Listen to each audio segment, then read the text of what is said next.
दोन्ही महिला सभापती उपसभापती महिला इथे झालेल्या आहेत आणि महिलांचं आता चांगलं कार्य होत असते. नमस्कार, मी नरेश बोपचे, सत्य व जाणून न्यूजमध्ये आपले स्वागत आहे.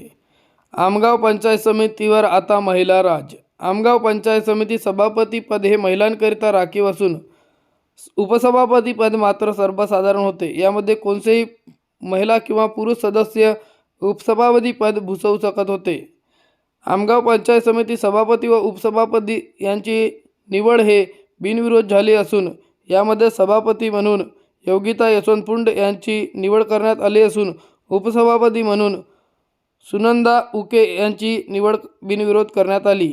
या निवडणुकीनंतर सर्वत्र पंचायत समिती परिसरामध्ये आनंदाचे वातावरण निर्माण झाले असून कार्यकर्त्यांनी फटाक्याची आतिषबाजी केली व सभापती उपसभापती यांना कार्यकर्ते तसेच उपस्थितांनी गुलदस्ते देत शुभेच्छा दिल्या.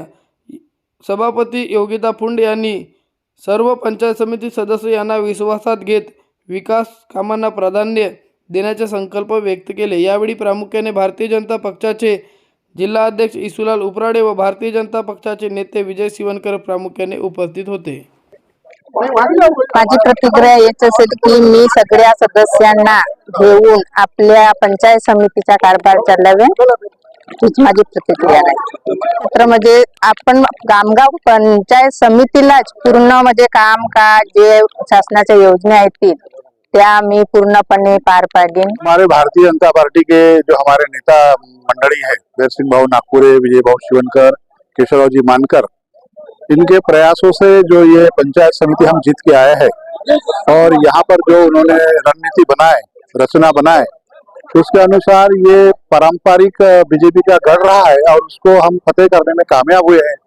और आज जो भारतीय जनता पार्टी सभापति उपसभापति बने हैं, मैं समझता हूँ तीनों नेताओं का अथक परिश्रम के कारण हम यहाँ तक पहुंचे हैं और जनता के कल्याण के लिए हम यहाँ पर आए हैं. जनता हम पे विश्वास करती है और हम जनता के साथ में हैं, इसलिए जनता का आशीर्वाद हमें प्राप्त है. भारतीय जनता पार्टी आणि महायुतीच्या संयुक्तपणे ही निवडणूक आम्ही जिंकलो. बहुमत होतं आणि त्यानुसार विजय निश्चित होता.